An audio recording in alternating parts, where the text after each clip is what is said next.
First of all, thank you very much for joining this webinar, this Get Real with AI webinar, brought to you by ActiveOps. The topic for today is all about data, how we trust data, and how we can leverage data in order to break down some of the barriers when it comes to adopting AI within service operations. So before we jump into the discussion, let me make some quick introductions. So first of all, my name is Bhavesh Vaghela. I'm the Chief Marketing Officer here at ActiveOps. I'll just introduce you to my co-host, which is Tom Bradley. Tom, do you want to just say a few words as an intro? Hi everyone, I'm an analyst over here at ActiveOps, looking forward to taking you through all of the data today from the global research report that we've recently done, and I'll just welcome our other panelists as well. Thank you, Tom. So Tom's going to share a little bit about the data in terms of where we are with AI and data from a service ops point of view. And to support that, we're going to have a big discussion around those data elements, as well as things that we can do to kind of break some of those barriers down. So in order for us to have that conversation, we've put together a fantastic panel of experts from different parts of the US, as well as different industries. So let me just do a quick introduction to the panelists. So first of all, we've got Julien Crowe, who's the Senior Director of and Head of ML and Engineering over at BNC. So welcome, Julien, to the webinar.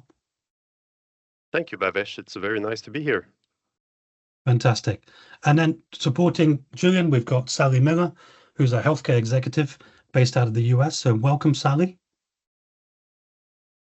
Hello, everyone. Thank you for having me. Thank you, Sally. And then finally, we've got Spencer O'Leary, who's our CEO in North America for ActiveOps. So welcome, Spencer. Hi, thanks, Bhavesh. Fantastic. Right. So the topic, let's kind of delve into what's happening from an ops perspective. So if you think about operations, we're always under this kind of pressure towards reducing cost, making ourselves more efficient. And it's like a constant white noise that we have. And if you think about what's happening now in the industry and where financial services is heading and where healthcare is heading and other industries are heading, operations needs to evolve in order to support the future of those businesses. So we certainly believe that we're moving into the next wave of operations where this future of operations will be driven by data and be driven by AI. And the fundamental driver behind that is this need to become more automated, to improve the customer experience, to support the digitization strategies that both organizations in financial services and healthcare are currently driving towards. That automation strategy will also, result in less people being part of operations in the future. Now, if you think about it, in order to achieve any of that, you really need to get a good handle on your data, and data becomes critical. So the data that we have in the future is going to need to be smart, it's going to need to be accurate, it's going to need to be highly predictable, but more importantly, provide the right level of insights for you to be able to make decisions in a real-time basis. So where are we from an operations point of view? How far are we in order to be able to adopt AI and particularly use the data in order to make those changes? So if you think about it from a very simple maturity diagram, which you're seeing on screen right now, we all want to be on the right-hand side, right? We all want to be in this transformed operations state where we're using AI more effectively, where automation is kind of the norm, and really we're moving from being this kind of diagnostic data environment into a much more predictive and prescriptive next best action kind of automation perspective. But the reality is we've got a long way to go, and many organizations are probably sitting on the left-hand side, which is where a lot of manual reports, spreadsheets everywhere, data in silos, perhaps kind of disagreement between accuracy and terminology. So we're kind of sitting in that manual data drudgery, death by dashboards phase. I'm sure it's very familiar to people who are on the call today. So the question we wanted to ask ourselves is, where are we with ops? How far are we along this journey? So in order to do that, we've just commissioned some research across the world, and we've just got the results in. So I'm going to just hand over to Tom. Tom's going to give us a little bit of a flavor of what the data tells us, and then we'll start having a discussion about that. So Tom, over to you.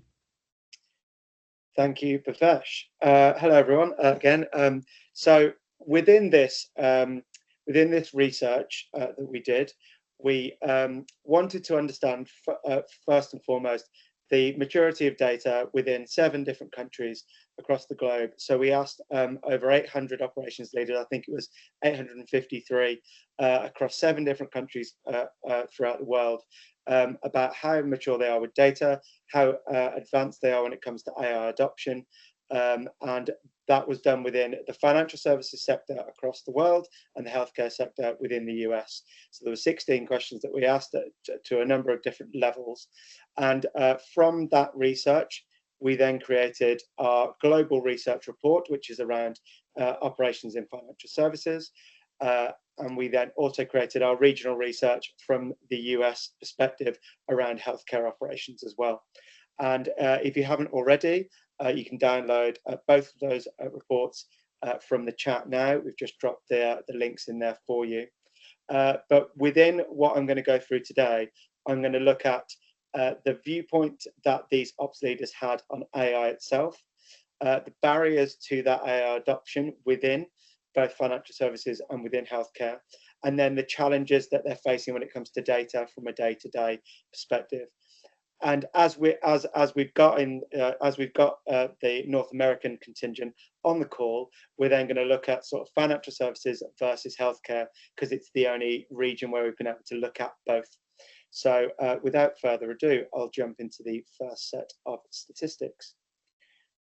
So from an AI perspective, when we surveyed our respondents, just over 3/4 of them believe that the adoption of AI within operations would improve customer experience, employee engagement, and effective decision making. That was based on where people see themselves within those sectors as well, within those parts of the business. So they clearly see that the adoption of AI is going to be a benefit to fundamental parts of the business. However, when you then look at where people are when it comes to AI adoption, you've got 57%, and the averages for the US and Canada just sit either side of that average. 57% are only just starting out using AI or are not using it at all. So despite understanding the adoption would be beneficial, there's 57% that are only just starting out or not using at all. So it's clear to see that there's still a way to go before that adoption of AI will see that big improvement come through. And there is 38% of people, 2 in 5, that believe that the adoption of that AI will produce deeper and more meaningful insights for people as well. Slightly higher number within the US than it is within Canada. So then we look at what's sort of stopping that adoption and why people are only just starting out using AI. And what we can see here is that there is a big concern, 2 in 5 people within the US, and slightly lower than that in Canada, that are concerned about job displacement due to AI adoption. One of the other big challenges that people feel is around the ethics when it comes to AI and what that could mean for the business. But the other 2 things that we've seen that are quite key from the research are around support for the service operations teams, and them feeling that they don't get that necessary support from IT and other areas of the business, but also simply feeling that they don't have the right data skills to take advantage of AI when it comes to the business. So that could be something as simple as not really understanding how they've already got transferable skills that they can bring into what they currently do, or it might require some sort of workshopping for people to upskill themselves so that they can really take advantage of that technology. But not only have you got these barriers to AI adoption, there are data challenges that are being faced on a day-to-day basis from these ops leaders across North America.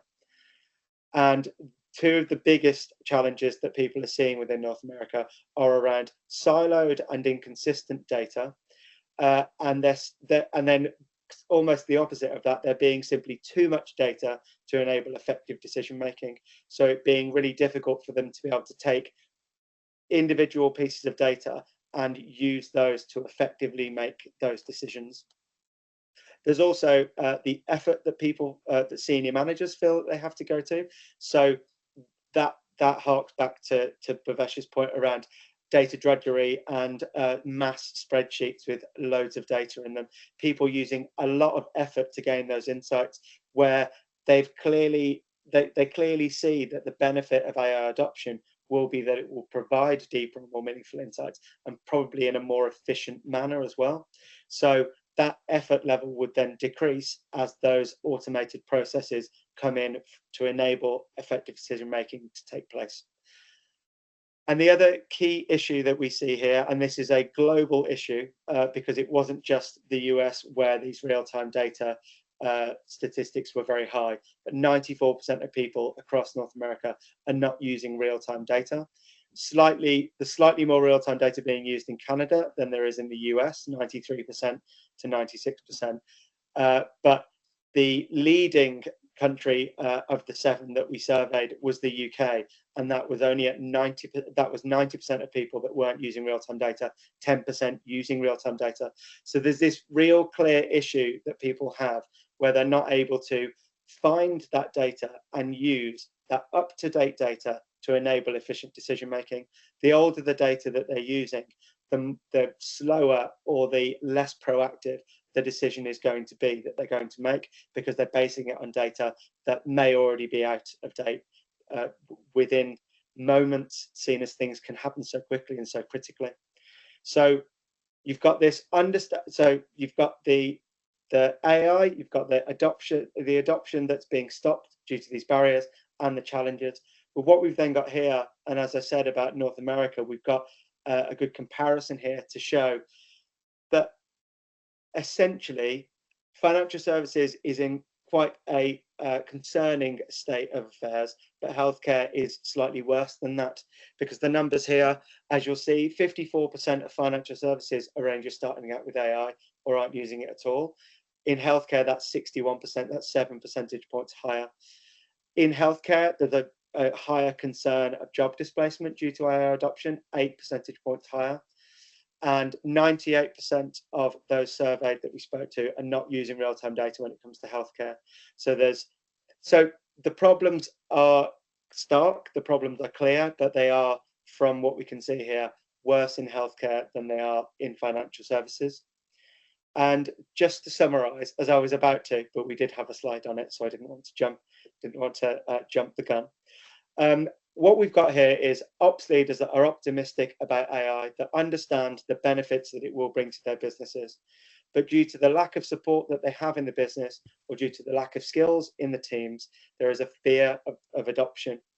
And not only that, but those data challenges around real-time data, or the lack of access to data, the siloed data, the inconsistent data, is holding them back as well, because without that real-time data, the AI is going to make decisions that, again, are outdated.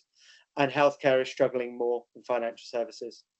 So this is the sort of state of play that we're currently sitting in at the moment. And I'll hand back to Bhavesh now so we can start our panel discussion. Thank you, Tom. It's very interesting when you see those data points. It's quite stark, right, in terms of people's challenges when they're thinking about how they use data more effectively. So let's kind of delve into that a little bit more. So I'm going to invite our panelists back again. So Julien, Sally, and Spencer. Before we jump into discussion, I think it's probably worthwhile just giving the listeners and viewers a little bit more of a background of each of yourselves. So perhaps Julien, if you could just say a little bit about what your role is at BNC. Of course, Bhavesh, with pleasure. So I'm at the National Bank of Canada, which is one of the big 6 banks in Canada, and I'm basically accountable for bringing AI at scale at the bank. This is my main mandate. I also work with groups that are dedicated to hyperautomation, and I also have a third mandate where I manage R&D partnerships with academia and research consortiums here in Quebec and Canada mostly. That's fantastic. Thank you, Julien. And then Sally? Good afternoon. Yes, I'm Sally Miller, and I'm a retired healthcare executive with over 30 years in healthcare, primarily in the operational environment with strategic planning and inventory management. So this is very near and dear to my heart. Fantastic. Thank you, Sally. And then finally, Spencer. Thanks, Bhavesh. So I'm Spencer. I run our North American business. I'm based out of our US head office in Dallas, Texas. We have another office in Toronto, in Ontario, Canada. And I've been working with our customers right across the US, helping them get their operational data into a fit state so they can start doing some of the things that Tom's just been taking us through that they can't do today. So I'm super excited to work with Julien and Sally today and share some of our experiences of how we've done that right across North America. Great. Well, thank you all for joining the panel and sharing your experience with our viewers and our listeners. Right. Let's get into this, right? So when you see that data set and what the results were, I guess the first question to you guys is, are you surprised? Perhaps I can start with you, Julien. What's your view on, is this something that resonates with you? Is this what you see, in your organization? Sure, Bhavesh. So I'd say that in my case, it's kind of a mixed bag of surprises. There are a couple of elements I'm not really surprised about, such as the low usage of real-time data. This is something that we see in a lot of organizations, and there's a lot of good reasons for it. Not very surprised either about, the lack of support, for instance, that ops teams feel like they have from IT. And this is definitely something that needs to change with time, but I'm not very surprised there either. There are a couple of statistics that I was very surprised about. However, I'm going to give you probably the most striking example to me personally, and that's the fact that there's about half of financial companies that evaluates that they are just starting with AI. And this is surprising to me. I don't know, maybe it's a question of the definition of AI or the scope that they're looking for. But if I look at retail banking, for instance, I mean, the whole business is based on credit decisioning algorithms, and machine learning can bring such tremendous value there, right? So I would have expected a lot more financial institutions, especially around their core business, to have solid experience in AI there. Yeah, that's a very interesting point, and perhaps maybe some of it reverts back to that IT support. Maybe there's more AI in other parts of the business as opposed to operations itself. But it's a really interesting kind of observation. From yourself, Sally, in terms of healthcare, does any of this surprise you? It's not really surprising based on my experience. We experienced the same thing in the operational area where IT support isn't looking at development to these type of reporting areas. You have a platform or a background that you're working in claims operations or enrollment and billing, and you buy that thinking that that's going to provide you everything that you need. You even have reporting aspects, but as indicated in some of this data, these reports are old or a couple days behind getting you that real-time information. What I find very interesting in this data is that most will find that this is what they need in order to be predictive in administrative costs, especially in healthcare. And when you look at us overall globally and the focus on healthcare and what's needed to improve that, and we know that AI is at our fingertips and can give us that real-time data, it's pretty striking that in 2024 that more are not using it. Yeah, absolutely. Before I come to you, Spencer, I should mention to our viewers and our listeners currently right now, if you do want to pose a question to the panel, then please just use the chat and we'll try and bring that question up to the panel as we go through this discussion. But Spencer, let me ask you a slightly different question, if I may. I mean, why do you think operations are struggling so much with data? Yeah, so similar to Sally and Julien, I think these numbers weren't surprising. A few of them were. You take a couple of them, that especially that 100% on the financial services, every single person answered to say they struggle. And what leaders of businesses across North America share with me about the challenge is, firstly, that it's never been greater than it is today. And the invent and adoption of technology has nearly made the problem worse, not better. So when we all lived in an analog world and all work in most offices was processed by touching paper, it was done on very few systems, and at least the systems we had were sort of consolidated into a way that data could be extracted. And now there's been so much investment in different technologies that if we took an average employee doing a job in a bank, an insurance company, or a healthcare business, the number of different systems that they touch in order to take something a customer or a member has requested from start to finish is vast and varied. So suddenly, these organizations are sometimes, they're actually data rich and information poor. There's probably no shortage of data, but actually getting that data through a single view in a single place in sufficient time that I can understand it to have some insights about how I manage my business, that's where the challenge lies. And the more investment businesses make in adopting another plethora of solutions to help improve the operational performance of the business, they kind of just compound the effect and make the problem worse. Yeah, I think that's it's good to see from the data that we've just shared with the audience. I think, Julien, if I can come to you, you mentioned that you weren't particularly surprised with the real time or the lack of real time data. I mean, it's the one stat that when I remember going through the research and I was gobsmacked. I couldn't believe that in 2024, as you mentioned, Sally, that we're not using data in real time. And when you're using, when you're in an operational environment, it's you've got to be able to make decisions intraday and solve problems and fires as things are happening, right? And to base decisions on data that is weeks old just feels crazy to me. But but you weren't particularly surprised at Julien. Why do you think there is that struggle with the real timeness of the data? So that's a pretty good question, Bhavesh. I think working with real-time data is just plain difficult to start with. It's the most complex kind of data frequency to work with. And financial institutions are usually built still today on legacy systems, right? Some of them, take mainframe, for instance, are relatively difficult to extract real-time data with. It's not impossible, but it's not an easy task. So you start with this kind of context where, first of all, not all your systems are built for it, and you have a lot of legacy through a lot of different divisions of your organization. So as you upgrade your IT infrastructure, it's absolutely impossible to upgrade everything at the same time. And if you look at operations process, they're usually a combination of using various teams and various systems to get to an end result, right? And if you have 5 systems to go through in a given process, the chances are pretty good that one of these 5 will be a legacy system. This is one of the reasons why there are challenges. And the reason why I'm not surprised is that although it is true for operations that most of the time you do need real-time data, if I have an operation process for managing exceptions around stopping a payment, for instance, it's not very useful if my data is coming from a 1-week-old batch, right? It's probably too late to stop the payment.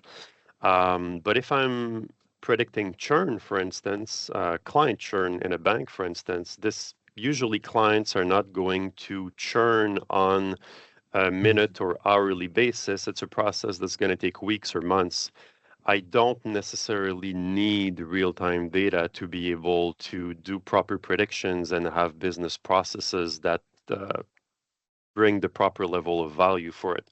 So I think it's kind of those 2 dimensions, the complexity of dealing with legacy systems on one side, and on the other side, the fact that you don't always need real-time data for everything, although I agree with you, when it comes to operations, most of the time you actually do need it.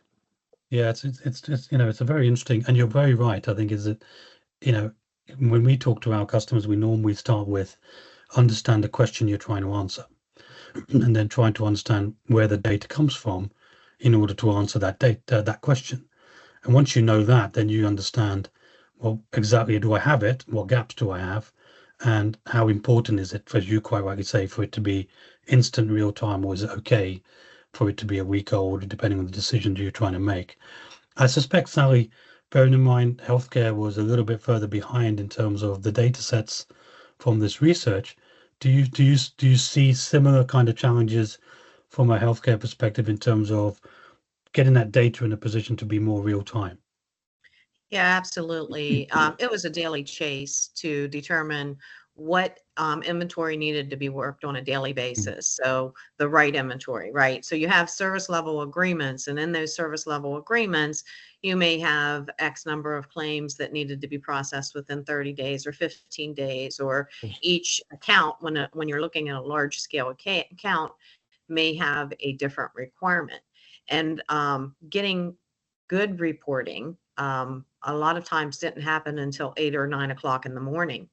And so at that point, if you have staff starting at 5 or 6 a.m., they're already working on yesterday's reporting. And you don't know if you had a sizable batch of claims that came in that that needed to be worked and addressed that day until that reporting happened. And so even processing those claims, it's only as good as that report that ran that morning. That report's not being updated throughout the day. A lot of times when you're looking at those legacy systems or multiple systems within the same healthcare company, to merge that together to make sure that you are spreading staff out, the right staff, the most skilled staff into those areas to achieve those service level agreements is very difficult. It's a balancing act, and it takes a lot of supervisors and managers that are changing direction of that staff on a daily basis, which can be very uncomfortable. A lot of people don't like to multitask, and then to have them reconfigured throughout the day multiple times to achieve that service level agreement it can be very, very difficult when you're looking at not having an instantaneous, true real time. So we would call it near real time. You knew you were as good as that day. And I think, Sally, that's really interesting, because actually, if we think of the macro environment, the demands that we're being faced with by our customers is changing very quickly as well, right? So, our turnaround time for claims or new account openings or whatever the product or service that we want, we expect it to be much quicker, and therefore there's a demand, and our SLAs are getting smaller and smaller as well. So therefore there's an even increasing a need to make sure your data's in the right shape to make those decisions, right? Right. And we're neglecting those truly skilled associates by not knowing what they're truly capable of. And AI will give you that information to find out if one individual is truly more skilled in processing a certain type of claim or a certain area of claims better than someone else. And so using that artificial intelligence, you're able to capture that information versus having them do individual scorecards. That scorecard technology that takes away from their true productivity at the end of the day as well. So it becomes cumbersome. So the world is changing fast, and AI is the way of the future, and getting to that data and really honing in on the skill set of our associates and redeploying them. So AI doesn't necessarily, in my mind, mean that it's a lack or a reduction of staff. It's identifying the most skilled staff and putting them where you need to have them. Yeah, I think that's a very valid point. Go on, Spencer. Just take that a little further, Bhavesh, that Sally just mentioned. I think what I'm hearing from a lot of customers is when they analyze the gap between consumer expectation and the operational capability of the organization to deliver against that gap's getting bigger, not less. And we know, as consumers ourselves, we all consume banking products, probably globally. Those in the US, we consume healthcare products, I'm sure, as we go through our lives. And our expectation of further than real time is starting to come into play. But certainly real time expectation that our organizations can't deliver to because of some of the challenges we face on screen. I've got, an interesting example maybe on that is I've got a teenage daughter who uses SatNav, and particularly Waze, for those who know that, on Google Maps, and she uses it very different to me and my generation. I use real-time data in my Waze application to know what time I'm going to arrive. And my 18-year-old daughter is already using that in a predictive sense, because she uses it to work out what time she needs to leave and how late can she make that in terms of arriving at a certain time. So if we think our generation is already starting to expect more from organizations to deliver more in real time, the next generation and probably generation after that, this challenge is just getting greater as we move forward. It's not getting easier. It's a very valid point. I think, as I said, the consumer demands are going to rapidly change, and that pace of keeping up with operations, for operations to keep up with their organizations and the drivers. Hence why the kind of next wave is we have to embrace this kind of data and AI element. I mean, one question for, I guess, to you, Spencer, one thing that comes up a lot is trust, right? People don't, when we go and talk to customers at the start, they talk about, well, we don't have a common language, but actually I don't trust that data. I'd trust my own instinct and my experience. And that's a big kind of barrier to get over, right, in terms of trust. I mean, have you got any views on how organizations can get over the trust factor? Yeah, and I think it is a real challenge. It comes up quite a bit in a number of these different reported metrics around either not having the data or having it and not being able to trust it, which then stops people using the data because they don't think their decisions are going to be based on the right outcome. But I think that's where AI really starts to help with a data set. I said earlier on in the call about being data rich and information poor. We still today require a lot of operational managers at whatever level to be not only good people managers and good performance managers and probably good improvement managers as well, but we nearly require them to be analysts, data analysts, in terms of interpreting this wealth of data that they get. And they're trying to turn that into something that's meaningful enough to make a decision to try and change an outcome. But that's a huge task. So I think where we really start to see the sort of, if you like, the 1.0 of AI starting to help, it's where we require those in management roles to be less of a data analyst and having to go through that data judgery that you talked about earlier on. And we can sort of at least lead them towards the answer and the insights to be able to make a better decision. I think as soon as we can start to do that, the trust in the data actually comes from having less data and more meaningful information, and then I can at least start to execute on it and make some good decisions. Yeah, completely. So let's kind of switch gears a little bit in terms of what can we do about this, right? Let's kind of tackle the what's the kind of best practice? How can we evolve operations to now start leveraging and getting our data in order? So maybe I'll start with you, Sally, this time around. Would you, from your perspective, when you think about what you've seen in your experience, what are the 2 or 3 tips that you would give a healthcare organization in terms of trying to get a handle on the data and trying to make it more effective? Well, first and foremost, and I think it just comes off of the heel of what Spencer was just talking about in forms of trust. AI has been looked at, or you've heard it looked at, as Big Brother. Big Brother's watching, and how can I get past that? So there's that kind of trust that's affiliated with that. And I think that's all in the delivery. And also in what you were discussing, Bhavesh, in the capacity of the workload and the amount that's being expected from individuals. If you have that information working in conjunction with the team members, the associates, then, and the way in which you're delivering that opens that mindset that, okay, it's not just watching, but to give an insight of the amount of work we're expecting of each individual and how we can actually work smarter. So one of the tips that I would give is to review all of your SLAs. And if you're making those are great. I just had a recent conversation with someone that's using AI, and they said they were absolutely surprised that although they were meeting all their SLAs, they were barely meeting them. And so in adapting AI, they were meeting things within 5 days versus 10 days or 30 days. And so I would suggest that you review your SLAs, even if you are meeting them, how close are you meeting them, and how many people are attached to getting you the reporting and making sure that that mark is being hit.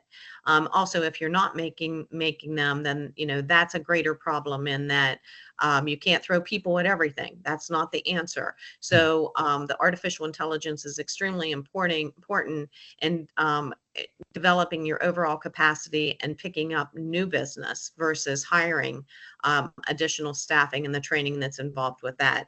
And then I would look at the skill set suggesting to look at the skill set of each of those people and seeing where you can fill in those gaps. So as you adapt artificial intelligence, it's really important to possibly redeploy the staff and tap into areas that you haven't been able to achieve, or maybe on the back burner. Those things that are, caseloads that are stacking up that might not need the immediate attention, but you can now get to by introducing AI.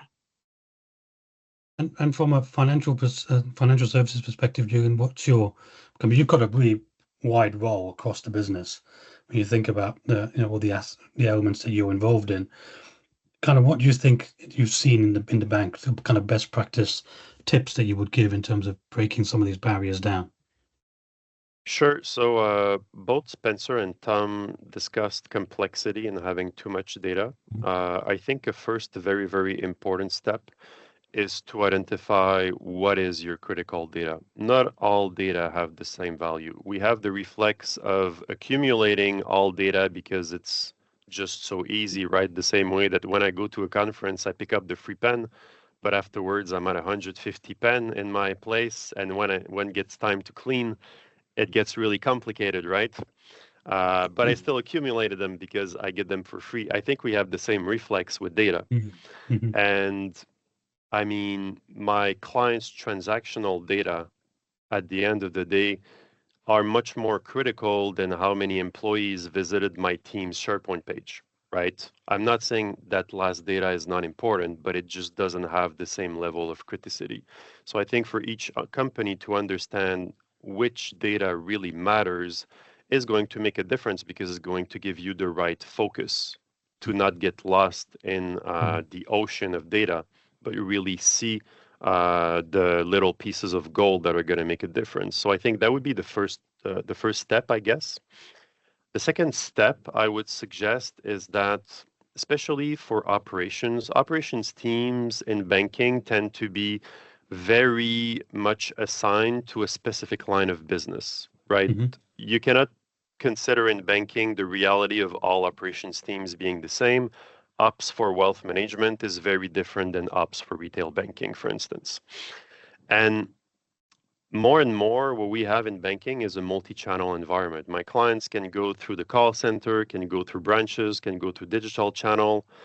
The best channel for data is the digital channel. That's where I have automation in my data. That's where I have good quality data. So aligning processes with the digital channels processes is usually a way of simplifying the context and increasing the quality of the data, increasing the level of automation that you can get. And finally, that's kind of a little bit of a paradox, but I think automating makes a difference as well. We usually have the reflex to say, garbage in, garbage out. Let's just wait until we have good data to automate. But actually, as long as you have humans inputting the data, you will have mistakes and low quality in your data, or at least limited quality. If you start automating at least some pieces, you generate automated data that are of a higher level of quality, and you start building that virtuous cycle of slowly moving towards a higher level of quality of your data. So I think if you work on these 3 dimensions, I'm confident you can get somewhere. Yeah, I think that makes a lot of sense. Spencer, from your perspective, in terms of tips that you've seen within your customer base? Yes, a couple of bits for me. I think we talked a few minutes ago about the gap between sort of consumer demand and operational capability is getting bigger. So for me, it's get started now, don't wait. Yeah. Wherever you are on the journey, you need to be further forward. So make those steps. Small steps are better than no steps in the right direction. But with that also comes, I speak to a lot of COOs, CIOs who are taking a very strategic view to the data challenge to drive AI. And we've got to take some pragmatic steps to get that done. It's fine having a big picture of how the data is going to look across an organization, but getting started on that is probably number one. I'm going to echo something Julien said about not so much the garbage in, garbage out, but the data versus information approach. So that I talk to a lot of organizations again who are very input focused on their data rather than being output focused. So one of the things ActiveOps helps customers with is working out, first of all, what's important in terms of an output, and then going and measuring those things to make sure that we deliver data towards them. As a lot of organizations make the mistake of, measuring what's measurable, whether it's important or not. And that just kind of emphasizes and nearly breeds that sort of data-rich information pool. So start with the outcomes and outputs you need rather than the inputs. And then the last bit or third bit for me would be often we approach this nearly as it's a technical challenge. And I find it's as much an operational challenge as it is a technical challenge. Take the last point about deciding what's most important.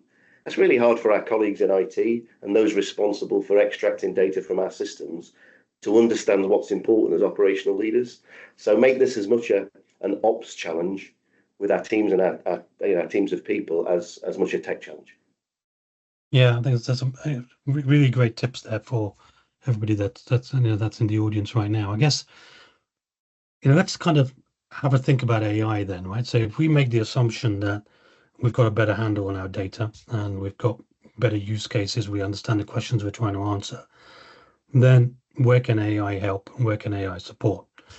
Now, I mean, from my perspective, and this is just purely a personal view, I kind of see AI being used in three areas, particularly in operations.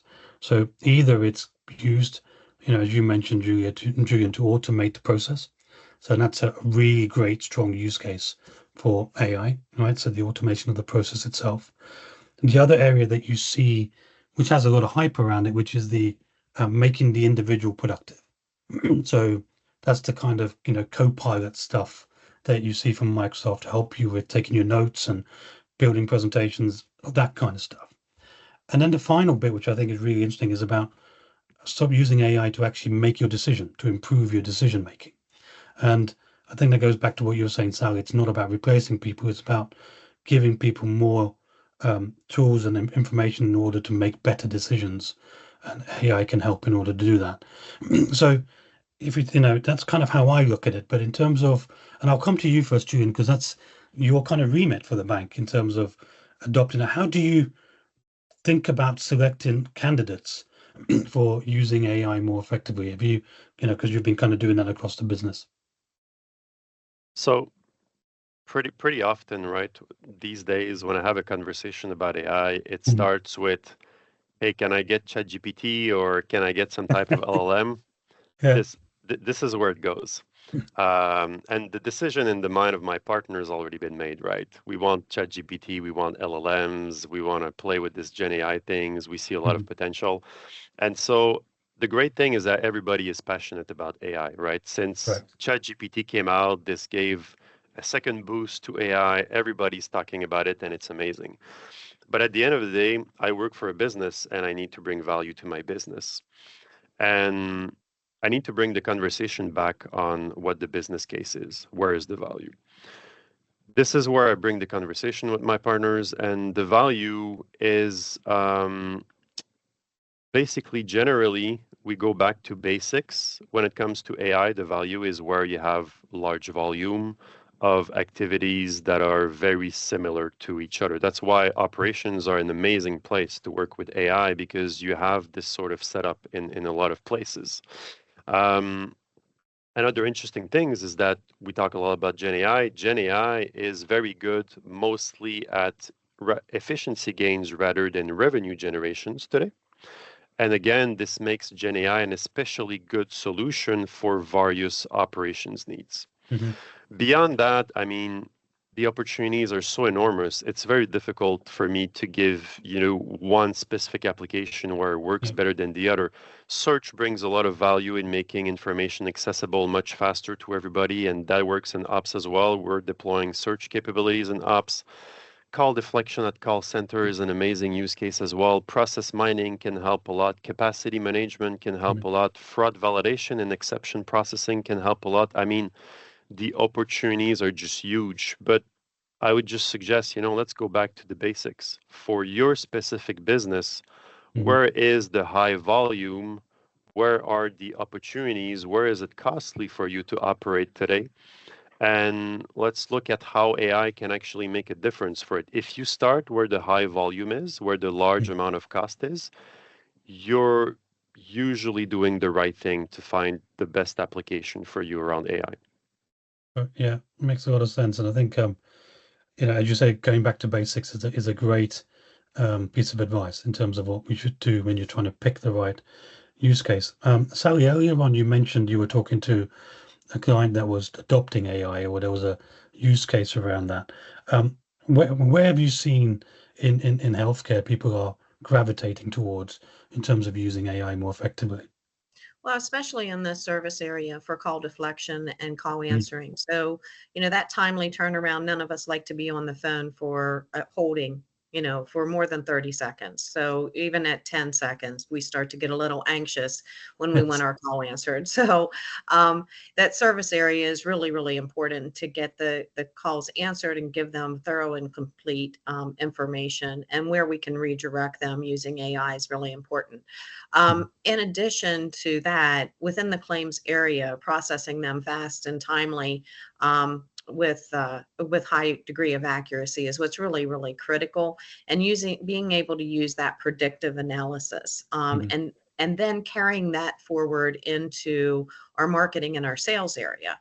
So if you're able to predict a high level or high season for a particular a large account, they better then know, what's going to be their cost and what their impact is to their bottom line when they're looking at their administrative costs. And so where we can trim that fat, so to speak, is really, really critical within that claims area. And then, that carries on into the enrollment area, issuing cards, getting member Mhm. benefits set up accurately, by the time that they're ready to use that card on, January 1st, and then to within the billing area. So it really is limitless and where it can be adapted within the healthcare environment, and really, really critical to not only retaining business, but picking up additional business and being very competitive in that marketplace on what you could do, not only in predictive analysis, Mhm. but looking at, specific diagnoses and the impacts to the bottom line of that particular client. And I completely echo with both of you in terms of ops is the perfect place to start experimenting with AI, different AI capabilities, because as you quite rightly said, Julian, there's that process, there's data, there's volumes, and you can really make a difference there. But I guess it comes back to that, one of the barriers that the data showed us was support, IT support. Is there support across the business? um, let's be honest, ops is not the most sexiest place in the business, right? People want to adopt AI in much cooler places than potentially, not suggesting ops people aren't cool, but ops as a function. So so therefore, what can ops people do in order to shout a bit louder, get more support? Because it can't be done. Ops people themselves can't drive this without support from other parts of the business. Spencer, do you have any thoughts on advice on what you could do around that from an ops perspective? Yeah, and it probably takes me, Bhavesh, back to the data point. One of the things I hear from a lot of people that I talk to today is there's actually similarities to the robotic process automation wave we all rode a few years ago, the RPA wave, where a number of people say that the P should have never been in RPA. It should have probably been RTA, robotic task automation, because there was very few processes that were automated. It was the task itself. And I think AI is similar, certainly some of the examples Julien gave. This isn't about using AI to automate an entire process. We're taking bits that humans do and being able to automate those throughout the human's working day. So one of the challenges that then faces when I in operations want to shout about what I want to do, I want to get support and investment to do it, is being able to demonstrate the value of what I've done. So we all know when we take fingers and toes of resource out of a business, it's very easy for work just to be consumed in the time that's left available, and actually there's no result in real business value in terms of the effort that we've gone through. So I'd encourage people, it isn't just about getting the data right to be able to manage your business and understand where you can deploy things like AI for greater good, but you need that data to demonstrate the value in what you're doing, and make sure we don't sort of repeat some of those RPA or RTA, in my mind, stories where, I had 1,000 people and no robots and nothing changed in the world, and now I've got 1,000 people and 100 robots, and you kind of the basic maths doesn't work out as to where the value came. So having the data to know what to do and then demonstrate the value of what you've done, I think is a real critical part. Yeah, and I think it goes back to what you said, Julian, go back to basics, right? Really think this through and understand where you're going to solve, what you're trying to solve, and which pitch you're trying to solve. And I think that's because it's too easy, right, for us to get on the bandwagon of AI, and we need it. We need AI. Of course, we need AI. It's almost like back in the dot-com era, everybody needed a website, and everybody needed that. Everybody wants AI, and as you say, everybody wants Gen AI. So that basics thing is a really, really good piece of advice. I mean, I will ask you, Julian, in terms of the IT support, because you've got sick again across all of it. Do you find that ops struggles with trying to get support within your organization? I would say that historically that's been the case. If we go a couple of years back, Mhm. we have done some changes at the bank. We've actually combined ops and IT team together. So Yeah. now we are one big family. And in the projects I've been working in the last 2 years or so, the comments that I've had from the ops team was that, we've never had this level of IT support. It makes a whole difference. And that makes a lot of sense, right? I mean, if I just look at IT, usually we look at IT like a very homogeneous sector. Everybody's the same. But my reality in AI as an IT partner is very different than my colleague who handles CRMs, for instance. Mhm. It's a very different reality. And I depend a lot on the reality of my lines of businesses who leverage AI in their processes. And I think this reality applies to operations as well. Operations for wealth is not the same as operations for retail. And so I think there's really a case to be made. And I think maybe I'm going back there to the question about financing and how to get more money into ops to do the right thing. Mhm. I don't think ops are doing things for themselves the same way that IT isn't doing things for themselves. We are working to have an impact on the business. And so Right. that combination of line of business, ops, and IT as kind of a trio, when you get the right culture and the right mindset around the table, it makes a whole difference. It allows you to finance your operations activities with the revenues that are generated by the business, and it allows you to feed into it up to date state of the art technology that can actually support the transformation of the business.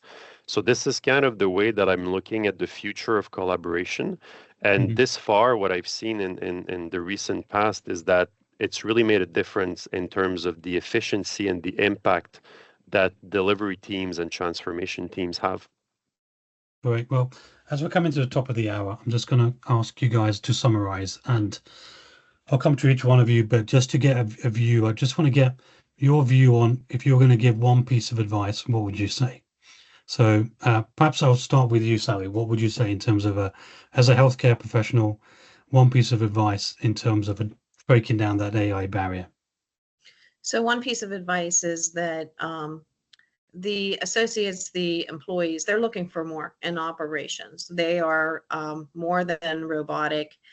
They want to be part of that analytical aspects. And so bringing in AI also gives you the opportunity to attract a higher degree of member stats within your organization. Those people that will continue to grow within the organization are those that are going to start at that level and adapt to the knowledge that's available in the operational area and carrying it forward throughout. So it is something that if you want to retain good associates, bringing in artificial intelligence really helps in growing their mindset as well. So I would put that as a placeholder for any folks that are looking at adapting AI. Thank you, Sally. And then Spencer, piece of advice? So for me would be, AI is a journey. And I said earlier on about, taking some steps, small steps is better than taking no steps. But that AI journey starts with the data journey. And if you get those out of sync and you haven't got the data to base your decisions on to drive how you're going to use any element of automation in your business, you're kind of dangerously walking on the wrong steps to try and get across the river. Mhm. And, at some point you're going to get wet. So think about the steps that you need to take and in what order. But it's definitely data at the start of that journey to make sure that the AI you're going to adopt or whatever automation it is really lands and delivers the value that you expect. Fantastic. And I'll give you the last word to you, Julian. What's your one piece of advice? All right. I'll go it slightly differently than Sally and Spencer, but I think it's sort of a continuation. Okay. I think you need technology. I think you need AI no matter what your business is today. You need data foundations from it, like Spencer said, but you might need to do it differently than your competitor. And the only way you are going to do it properly is by understanding what you're doing. And this requires you to invest in literacy. I think this is the first step, even before the data. That's where it starts. And this is a point that is very often forgotten. Mhm. Investing in literacy can make a huge difference. So please think about it. That's a very good point. And we saw that in the data, didn't we? That people felt they didn't have the right skills in order to adopt some of this. So I'm going to draw the conversation to a close. I wanted to thank you all for sharing some fantastic experiences and some tips and advice to the audience. So let me just summarize then. If we think about that chart I put up right at the front, the kind of adoption of AI and where we are in that kind of transformation agenda. We asked the question, where are we in ops? Where do we think we are? And we all want to be on the right, but I think we can probably say we've got quite a lot to do in ops in order to get ourselves up towards the right. We're probably still in that data drudgery and dashboard area with some use cases further. But what we also have said today that ops is a perfect scenario, perfect place to use AI and start leveraging AI in order to really support the business in its transformation goals as both healthcare and financial services transform into the future. So we've heard some fantastic tips, things from becoming more data literate, thinking about the basics, things about the questions you're trying to ask, and finding those use cases. And I guess to kind of coin what Spencer says, take the steps, start moving, and baby steps kind of get you to a point where you're starting to see real benefit. So a couple of things just to signpost for you guys. If you want a little bit more information on a lot of the data that we've shared, and Tom was able to share today, was only a sliver of what's in the report. Feel free to download the financial services paper, which is across the world, and then the healthcare paper, which gives you a lot more detail of healthcare within the North American market. The other signpost I want to have is ActiveOps has its own customer conference where we're talking actually all about decision intelligence with AI, specifically looking at AI from a point of view of helping you make better decisions. The conference is on 26th September in Toronto. Feel free to have a look at that and register and come and hear a lot more use cases on where you can use AI more effectively. So just what remains for me to do is really just thank our panelists. So thank you, Julien. Thank you, Sally. Thank you, Spencer, for sharing some fantastic tips, giving your advice, your experiences that you've seen in your own organizations, both from a financial services and a healthcare perspective. So a big thank you from us. Thank you from our listeners for participating. So finally, if there's any further interest in this topic as a listener, as somebody who's viewed this webinar, feel free to follow us. We have lots of material content on our website all around this idea of how you use AI more effectively from a point of view of making decisions. So thank you so much for listening. Hope you found the session useful, and we look forward to seeing you at the next webinar. Thank you so much, and have a good rest of the day.